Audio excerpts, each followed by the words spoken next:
بسم اللہ الرحمن الرحیم۔ اللہم صلی علی محمد و علی آل محمد۔ السلام علیکم ورحمۃ اللہ وبرکاتہ۔ انسان کی زندگی میں کچھ ایسے روحانی راز ہوتے ہیں جو ظاہری آنکھ سے دیکھے نہیں جا سکتے، مگر ان کے اثرات دل کی گہرائی تک اثر کرتے ہیں۔ درود ابراہیمی انہی رازوں میں سے ایک راز ہے۔ یہ محض الفاظ کا مجموعہ نہیں، بلکہ عشق مصطفیٰ صلی اللہ علیہ وآلہ وسلم کا وہ روحانی عطر ہے جو پڑھنے والے کے دل کو مہکا دیتا ہے، روح کو شفاف کر دیتا ہے، زندگی کے ہر گوشے میں نور کی کرنیں بکھیر دیتا ہے۔ اولیاء اللہ فرماتے ہیں کہ جب کوئی مومن اخلاص اور محبت کے ساتھ درود ابراہیمی پڑھتا ہے تو رحمت کے فرشتے اس کے گرد ایسے گھیر لیتے ہیں جیسے خوشبو پھول کو گھیر لیتی ہے۔ ان فرشتوں کے پروں سے اٹھنے والی نورانی خوشبو نہ صرف اس کے جسم اور لباس کو مہکاتی ہے، بلکہ اس کے گھر، اس کی محفل، اس کے ارد گرد کی فضا کو بھی معطر کر دیتی ہے۔ یہی وجہ ہے کہ بعض اللہ والے جب کسی کمرے میں بیٹھ کر درود پاک پڑھتے ہیں تو وہ کمرہ خوشبو سے بھر جاتا ہے، ایسی خوشبو جو کسی دکان سے نہیں ملتی بلکہ عرش الہی سے اترتی ہے۔ درود ابراہیمی کا فیض صرف روحانی خوشبو تک محدود نہیں رہتا، بلکہ یہ انسان کی تقدیر پر بھی اثر انداز ہوتا ہے۔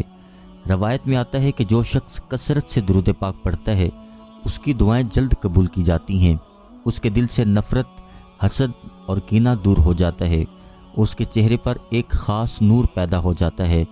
یہی نور جب دل میں اترتا ہے تو خوشبو میں بدل جاتا ہے، اور یہ خوشبو ایک روحانی پہچان بن جاتی ہے۔ ایک اللہ والوں کا واقعہ ہے کہ وہ دن رات درود ابراہیمی کا ورد کرتے تھے۔ ان کے شاگرد بیان کرتے ہیں کہ ان کے قریب بیٹھنا ایسا لگتا تھا جیسے مشک اور عنبر کی خوشبو میں بیٹھے ہیں۔ ایک دن کسی نے ان سے پوچھا، حضرت یہ خوشبو کہاں سے آتی ہے؟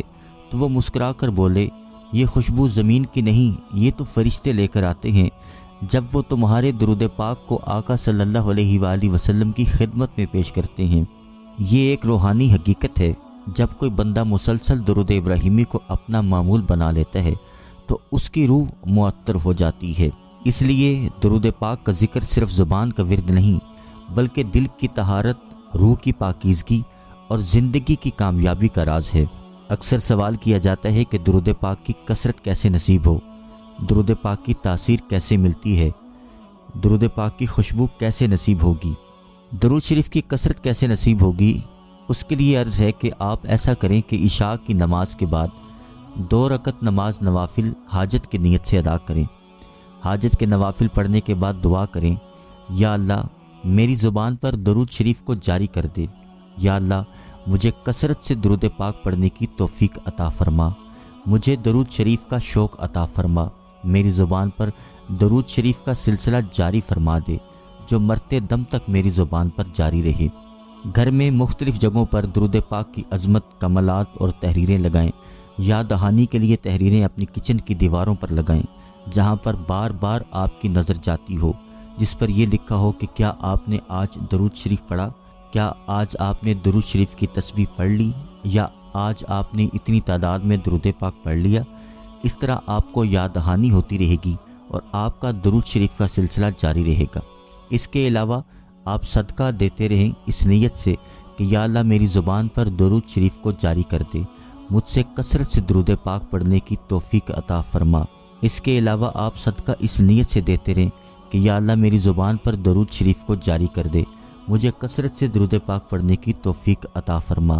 انشاءاللہ درود پاک جاری ہو جائے گا۔ دوسرا سوال یہ ہے کہ درود شریف کی تاثیر پانے کے لیے آپ کیا کریں؟ سب سے پہلے اپنے دل کے اندر جھانکیں کہ میرے دل کے باطن کی حالت کیسی ہے۔ کیا میرے دل کا برتن صاف ہے؟ کیا میرے دل کی دیواریں صاف ہیں؟ کیا میرے دل میں وسعت اور ظرف کی خاصیت پائی جاتی ہے؟ یہ بھی جائزہ لینا ہے کہ میرے دل کے اندر کتنا کینہ ہے، میرے دل کے اندر کتنا بغض ہے، میرے دل کے اندر گناہوں کی کتنی سیاہی ہے۔ اگر دل کے اندر بغض ہے، کینہ ہے، گناہوں کی سیاہی ہے تو سب سے پہلے ان سے نجات حاصل کرنے کی تدبیر کریں۔ اگر کسی نے آپ کے ساتھ برا کیا تو محض اللہ کی رضا کے لیے اس کو معاف کر دیں۔ اگر کسی کے پاس دنیا کی کوئی نعمت ہے تو اس پر حسد کرنے کی بجائے اللہ کی تقسیم پر راضی رہیں اور گناہوں کی معافی اللہ سے مانگتے رہیں، گناہوں سے بچنے کی کوشش کرتے رہیں۔ اللہ والوں کا ایک مزاج یہاں پر عرض کرتے چلیں جس پر عمل کر کے ہم جلد روحانیت کی راہ پر گامزن ہو سکتے ہیں۔ اپنی دعاؤں میں اپنے دشمنوں کو جگہ دیں۔ دشمن دو قسم کے ہوتے ہیں، ایک وہ دشمن ہیں جن سے ہم دشمنی رکھتے ہیں، ہم انہیں پسند نہیں کرتے۔ دوسرے دشمن وہ ہیں جو ہم سے دشمنی رکھتے ہیں، ہم پسند نہیں کرتے۔ ان دونوں دشمنوں میں سے ایک دشمن وہ ہیں جو ظاہر ہیں، اور دوسرے دشمن وہ ہیں جو چھپے ہوئے ہیں، جن کے بارے میں ہمیں کوئی علم نہیں۔ ہم نے کرنا یہ ہے کہ سب کو معاف کر دینا ہے۔ کسی کے بارے میں ہم نے انتقام کا جذبہ نہیں رکھنا۔ ہم نے اپنے دونوں دشمنوں کو اپنی دعاؤں میں یاد رکھنا ہے، ان کے لیے دل سے دعائیں کرنی ہے۔ پہلے زبان سے دشمن کے لیے خیر کی دعا نکالنا مشکل ہوگا، لیکن آہستہ آہستہ زبان پر خیر کے بول جاری ہو جائیں گے۔ پھر جو مزہ آئے گا وہ آپ کسی کو بتائیں گے بھی تو سمجھا نہیں پائیں گے۔ ہم نے اپنی دعاؤں میں اپنے دشمن کے لیے خیر، برکت، کرم، فضل، عطا مانگنی ہے اور دل کی گہرائیوں سے مانگنی ہے۔ آپ اپنے دل کی، اپنی سوچ کی وسعت دکھائیں گے تو اللہ تعالیٰ کا کرم آپ کی طرف متوجہ ہوگا اور درود شریف کا فیض آپ کی طرف متوجہ ہوگا۔ گندے پیالے میں دودھ کوئی نہیں ڈالتا، گندے دل کے اندر فیض کیسے آ سکتا ہے؟ درود شریف کی تاثیر پانے کے لیے ہمیں اپنے دل کو صاف کرنا ہوگا، اپنے باطن کو دھونا ہوگا، اس کی صفائی پر توجہ دینی ہوگی، اپنے دل کو وسیع کرنا ہوگا، اپنے باطن کو صاف اور منور کرنا ہوگا۔ دل کے اندر اگر کسی قسم کا بغض، حسد ہے، انتقام ہے، یا کسی قسم کی ایسی کوئی چیز ہے جو آپ کے دل کو گندا کر رہی ہے، آپ کے باطن کے در و دیوار کو خراب کر رہی ہے، تو اس کو ختم کریں، اس کو ہٹائیں۔ اپنے دل کی، اپنے من کی دیواروں کو صاف کریں۔ ہر قسم کی سیاہی کو، ہر قسم کی گندگی کو، ہر قسم کی نحوست کو ختم کریں۔ اپنے دل کے اندر مسلسل جھانکیں کہ میرے اندر کون سی ایسی چیز ہے جو رکاوٹ بن سکتی ہے فیض کے لیے، تاثیر کے لیے۔ جب آپ اپنے باطن کو، اپنے دل کو، اپنے من کو سمجھا لیں گے، اپنے ذہن کے اندر، اپنی سوچوں کے اندر، اپنی خیالوں کے اندر وسعت پائیں گے، مثبت سوچیں پائیں گے، سب کے لیے خیر کے لیے، برکت کے لیے دعائیں مانگیں گے، سب کی خوشیاں مانگیں گے، تو اس وقت درود ابراہیمی کا فیض انشاءاللہ آپ پر جاری ہوگا۔ درود ابراہیمی کا فیض ملنا شروع ہو جائے گا، درود ابراہیمی کی تاثیر کھلنا شروع ہو جائے گی۔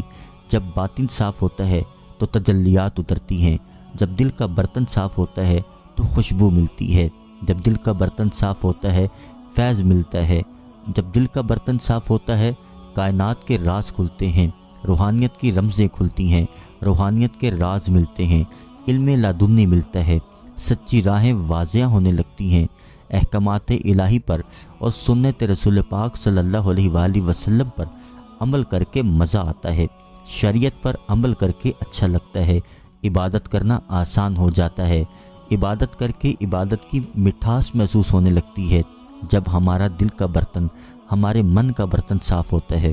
اگر آپ چاہتے ہیں کہ آپ کی زندگی میں بھی برکت آئے، مشکلات بھی آسان ہوں، آپ کا وجود بھی خوشبو سے مہک اٹھے، آپ کو فیض ملے، تو آج سے ہی درود ابراہیمی کو اپنا ساتھی بنا لیں۔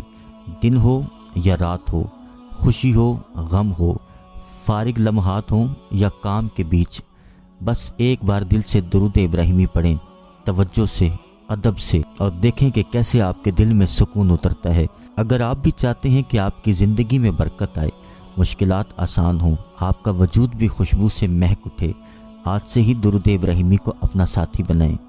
دن ہو، رات ہو، خوشی ہو، غمی ہو، فارغ لمحات ہوں یا کام کے دوران، درود ابراہیمی کا ورد جاری رکھیں، اپنے من کے برتن کو صاف رکھیں، اپنی نگاہوں کو پاک رکھیں، اپنے من کو صاف رکھیں، دل میں حسد، بغض، کینہ مت رکھیں۔